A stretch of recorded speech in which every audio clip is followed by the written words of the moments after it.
অন্তর্বর্তী সরকারের মেয়াদ 4 বছরের কম হবে। তবে মানুষ কি চায়, রাজনৈতিক দলগুলো কি চায়, তার ওপর পুরো বিষয়টা নির্ভর করছে বলে জানিয়েছেন অন্তর্বর্তী সরকারের প্রধান উপদেষ্টা ড. মুহাম্মদ ইউনূস। সম্প্রতি আজারবাইজানের রাজধানী বাকুতে অনুষ্ঠিত জাতিসংঘের জলবায়ু সম্মেলনের COP29 ফাঁকে কাতারভিত্তিক সম্প্রচার মাধ্যম আল জাজিরাকে দেওয়া এক সাক্ষাৎকারে এ কথা বলেছেন তিনি। রোববার ওই ভিডিও সাক্ষাৎকার সম্প্রচার করেছে আল জাজিরা। সাক্ষাৎকারে জলবায়ু পরিবর্তনের প্রভাবে বাংলাদেশ যেসব সংকট মোকাবিলা করছে, সেগুলো নিয়ে কথা বলার পাশাপাশি বাংলাদেশে চলমান সংস্কার প্রক্রিয়া, আগামী নির্বাচন নিয়ে কথা বলেছেন তিনি।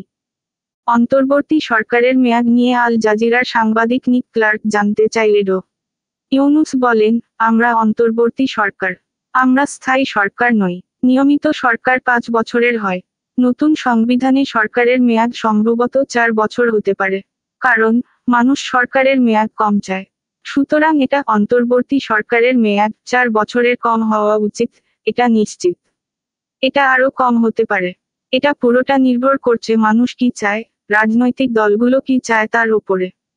তিনি আরও বলেন, যদি রাজনৈতিক দলগুলো চায় এটা, সংস্কার ভুলে যাও, নির্বাচন দাও, তাহলে সেটা করা হবে। তাহলে অন্তর্বর্তী সরকার প্রধান হিসেবে তিনি 4 বছর থাকছেন কি না, এমন প্রশ্নের জবাবে ড. ইউনূস বলেন, আমি তা বলিনি যে 4 বছর।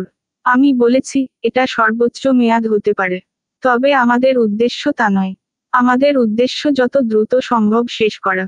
চলমান সংস্কার কার্যক্রম নিয়ে প্রধান উপদেষ্টা বলেন, পুরো সরকার ব্যবস্থা সংস্কার হবে। মানুষ নতুন কিছু চায়, সেখানে সব ক্ষেত্রে সংস্কার হবে। এমনকি সংবিধানও সংস্কার হচ্ছে। এ লক্ষ্যে বিভিন্ন সংস্কার কমিশন করার কথা তুলে ধরে তিনি বলেন, দুটো প্রক্রিয়া একসঙ্গে চলছে, নির্বাচনের প্রস্তুতি এবং সব সংস্কার শেষ করার প্রস্তুতি।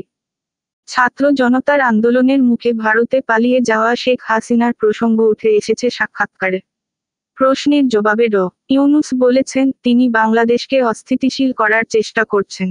সেখান থেকে বাংলাদেশে বিক্ষোভের ডাক দিচ্ছেন। এগুলো বাংলাদেশের জন্য উপকারী নয়। তাই ভারতের কাছে তারা এসব বিষয়ে বলছেন। তাকে আশ্রয় দিচ্ছে, ঠিক আছে। কিন্তু এমনটা হতে থাকলে তাদের কাছে আবার অভিযোগ করা হবে।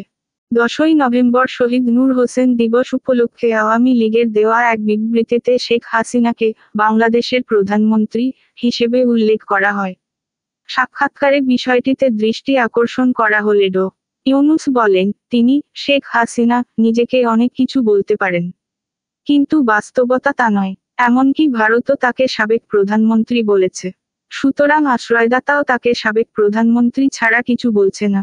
শেখ হাসিনাকে দেশে ফিরিয়ে আনার উদ্যোগ নেওয়া হবে কি না, সে প্রশ্নের জবাবে প্রধান উপদেষ্টা বলেন, আইনি প্রক্রিয়া চলছে। দোষী সাব্যস্ত হলে তার প্রত্যাবর্তন চাওয়া হবে।